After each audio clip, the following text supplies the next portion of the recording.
Hi! In front of me is HAFURY GT20 and today I would like to show you how you can add audio or video file to text message.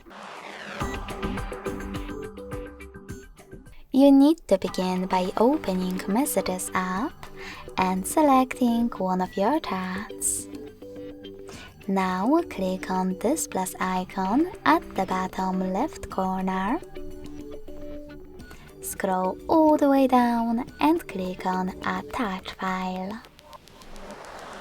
Now you can hold the chosen one right away, click on one of those apps, or select those three lines at the top left corner to select your file from one of those sources.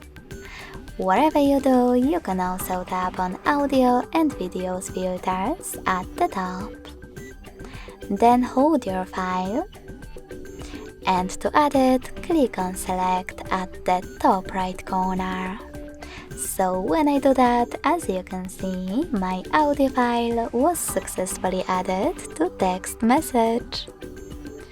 Thanks so much for watching. If you enjoyed this video, don't forget to leave a like, comment and subscribe. Bye!